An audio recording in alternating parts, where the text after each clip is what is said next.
सैयद जलालुद्दीन सुर्ख बुखारी अलैहिर्रहमा। इब्तिदाई जिंदगी और शराफत नसब बिस्मिल्लाहिर्रहमानिर्रहीम बरे सगीर की सरजमीन, जहां रूहानियत, इल्म और तसव्वुफ की रिवायतें सदियों से परवान चढ़ती आई हैं।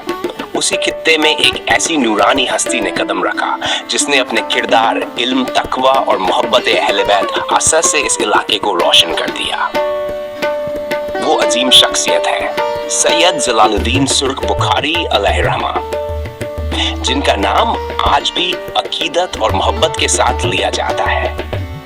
आपका ताल्लुक उस मुक़द्दस नस्ल से है जो इमामुल मुत्तकीन अमीरुल मोमिनीन अली इब्न अबी तालिब असस, सैयदतुन निसा अल आलमीन फातिमा और सरवरे शुहदा इमाम हुसैन असल से होता हुआ आप तक पहुंचता है।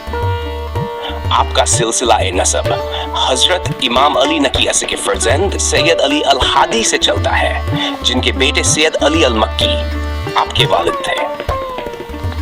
आपके खानदान को अरब और अजम दोनों में इज्जत की निगाह से देखा जाता था। ये वो दौर था जब अहले बैत असल के मानने वाले हुकूमतों की ज्यादतियों का शिकार थे, मगर इसके बावजूद आपके खानदान ने इल्म और तबलीग के जरिए दीन हक को फैलाया। आपकी वालिदा भी एक सैयदा थी, जिनका ताल्लुक सीधा सीधा इमाम मोहम्मद बाकिर से जा मिलता है।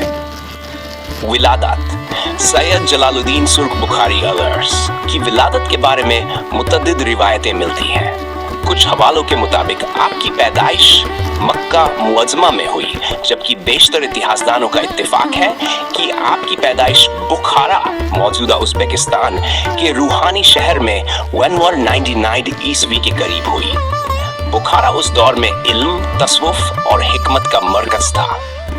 यहाँ के मदरसे, खानकाहें और मदारिस पूरी इस्लामी दुनिया में मशहूर थे।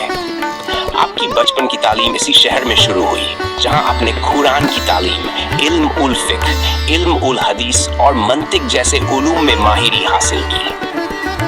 बचपन और रूहानी तस्वुर, बचपन से ही आपकी रूहानियत अलग से नुमायां थी। आप लंबी लंबी इबादतें करते, जिक्र इलाही में वक्त गुजारते और अहले बैत अस की सीरत पर अमल करते। आपकी वालिदा अक्सर फरमाती, ये बच्चा कोई आम बच्चा नहीं, इसकी आंखों में हुसैनी अज़्म और ज़ैनबी सब्र झलकता है। आप जब स्कूल या मदरसे जाते तो उलूम दीन को जिस तरह से समझते, उल्मा हैरान हो जाते। आप इल्म को सिर्फ किताबों तक महदूद नहीं रखते, बल्कि अमल और तसव्वुफ के साथ जोड़ते। आप अक्सर सुर्ख रंग का लिबास पहनते, जो शहादत, इश्क और विलायत की अलामत समझा जाता था। इसी वजह से आपको सुर्ख बुखारी कहा जाने लगा। ये रंग आपको अपने जद्द आजम इमाम हुसैन हसन की कुर्बानी की याद दिलाता।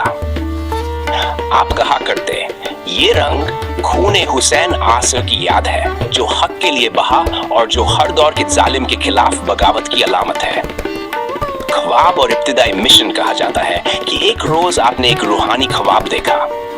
उस ख्वाब में एक अजनबी जमीन दिखाई दी, जहां लोग अंधेरे में थे, और आप चिराग लेकर वहां पहुंचे और रोशनी फैलाने लगे। जब आपने ये ख्वाब अपने वालिद को बताया तो उन्होंने फरमाया, बेटा, ये इलाही इशारा है। तू उन सरजमीनों की तरफ सफर करेगा जहां लोगों के दिलों में नूर ए विलायत की कमी है। तू वहां जाकर अहले बैत असर का पैगाम पहुंचाएगा। उस वक्त बुखारा में शिया उलूम पर पाबंदियां लगाई जा रही थी, उल्मा को दबाया जा रहा था। ऐसे में सैयद जलालुद्दीन ने ये तय कर लिया कि वो उस जमीन की तलाश करे जहां खुलकर तबलीग हक कर सकें। इल्मी सफर आपने बुखारा से लेकर नजफ, करबला, इस्फहान और यमन तक का सफर किया। हर जगह आपने उल्मा, मशाइख और अहले इल्म से मुलाकात की। आपकी जिंदगी में हजरत अली अस्से की तरह इल्म और अमल का हुस्न इस्तिमा था। आप जहां भी गए वहां के उल्मा और मशाइख ने आपकी इल्म और अखलाक से मुतासिर होकर इजाजत खिलाफत अता की। मक्का और मदीना का सफर, आपने हज और जियारत का सफर भी किया। मक्का में आपने काबा के साये में इबादत की। मदीना मुनव्वरा में जाकर रसूलुल्लाह सल्लल्लाहु की बारगाह में हाजिरी दी। वहां आपने मस्जिद नबवी में महीनों तक मुशादा और तफक्कुर में वक्त गुजारा। मदीना में एक शब आपने इमाम अली को ख्वाब में देखा, जो आपको दुआएं दे रहे थे और फरमा रहे थे, जलालुद्दीन, अब तेरा वक्त है, बड़े सगीर की तरफ बढ़, वहां तुझे अहले बैत असद का चिराग रोशन करना है। आखिरी अल्फाज इस किस्त के हैं। सैयद जलालुद्दीन सुर्ख बुखारी आरा की इब्तिदाई जिंदगी एक नूरानी सफर की बुनियाद थी, जिसका हर लम्हा तस्वुफ, इल्म, इबादत और अहले बैत अस की मोहब्बत से रोशन था। अगली किस्त में हम जानेंगे कैसे आपने बड़े सगीर में कदम रखा और वहां के लोगों के दिलों में नूर विलायत का चिराग जलाया।